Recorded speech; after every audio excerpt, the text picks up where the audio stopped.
Welcome to the Fact Hunter. In today's video, we're diving deep into a secret Pacific ship cruise that few have ever heard of. What hidden stories and untold secrets lie beneath the surface of this mysterious voyage? Join us as we uncover the truth behind this legendary cruise and the fascinating history that surrounds it. Please help us develop our channel by subscribing and pressing the bell so you always know when the next video will appear. Navy Captain Mitsuo Fuchido, considered one of the best young officers in the Japanese Imperial Navy, and about 100 other pilots from aircraft carriers were summoned to Tokyo. Under penalty of death, they were ordered to maintain absolute secrecy and revealed a shocking secret. Fuchido was to lead an attack on the U.S. Pacific Fleet anchored at Pearl Harbor in Hawaii. It was October 4, 1941. All that remained to be done was to scout the invasion fleet's route between Japan and Pearl Harbor. Of course, no aircraft carrier or warship could be sent on this mission. Moreover, information had to be obtained in complete secrecy. At the end of October, the Japanese transatlantic liner, Taiyo Maru, sailed from Yokohama on a carefree cruise to Hawaii. Among the crew were Navy Commander Toshihide Maijima, a submarine expert acting as the ship's doctor, and Suguru Suzuki, the youngest lieutenant commander in the Navy and an aviation specialist posing as an assistant paymaster. Suzuki was the son of a general and nephew of a famous admiral. The success or failure of the impending attack on the U.S. fleet at Pearl Harbor depended on Maijima and Suzuki's good execution of their secret mission. The transatlantic was filled with genuine Japanese tourists. Probably none of them knew that the captain of the Taiyo Maru had been admitted to the secret and was ordered to change his normal course. The ship was to sail far north, toward the Aleutians west of Alaska, and then head exactly south to Honolulu. This was the route the Japanese fleet was about to take to avoid detection. Suzuki's secret task was to observe the sea and weather conditions along the route to Honolulu. Throughout the voyage, he kept detailed notes, filling 10 circular notebooks. He checked the sway of a large ship. Could an intelligence aircraft launch in these waters? He decided it could. Suzuki regularly checked the wind speed and atmospheric pressure. Will there be any problems with refueling here? Certainly, yes. More encouraging was the fact that despite his constant observation of the horizon, he did not see any ship. At the same time, an American couple on the Taiyo Maru was getting anxious, knowing the growing tension between Japan and the United States in recent weeks. Days passed without any information about the ship's location being announced, an unusual oversight on a transatlantic liner. And why was it so chilly and windy when every day, as the ship approached Honolulu, the temperature should be rising? Most alarming was the fact that when the two Americans wanted to send a radiogram to their friends in Honolulu with their arrival date, they were told that no messages were being sent. At dawn on November 1st, the Taiyo Maru was near the entrance to Pearl Harbor, a narrow isthmus through which only one ship could pass.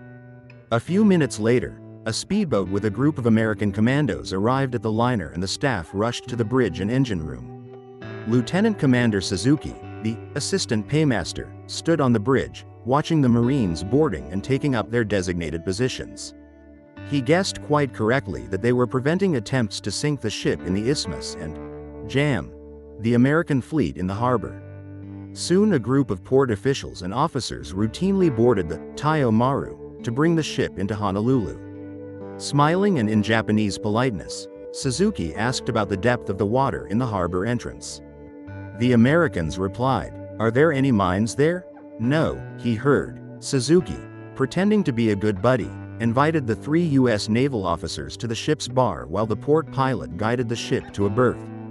During the casual conversation, the host learned from the Americans that there was a steel net, automatically raised and lowered, at the harbor entrance. Suzuki also became interested in a spinning object on the mast of a nearby British warship. "It's something called radar," said one of the Americans. Suzuki and Commander Maijima's intelligence mission plans included going ashore to get first-hand news. However, the Japanese consul general from Honolulu sent a note on board that it would be better for the two agents to remain on board. Therefore, Suzuki quickly created a designated list of questions for the consul, which the spies were to answer. On the Taiyo Maru, Suzuki busied himself photographing Pearl Harbor, the ships and Hickam Field, a nearby U.S. Air Corps base. Soon Japanese agents began arriving on board, bringing answers to Suzuki's written questions. As the ship prepared to depart for Japan on November 5, 4 days after its arrival, Suzuki gathered a wealth of relevant news.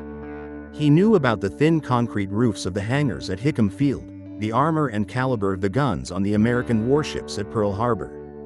He also had numerous photographs of the harbor taken from vantage points on the surrounding hills by agents posing as employees of the Japanese consulate.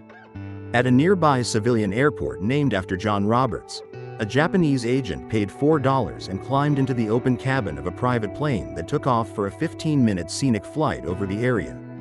During this time, the passenger took many photos, with a special focus on the warships anchored in the harbor. This film was also given to Suzuki on the Taiyo Maru.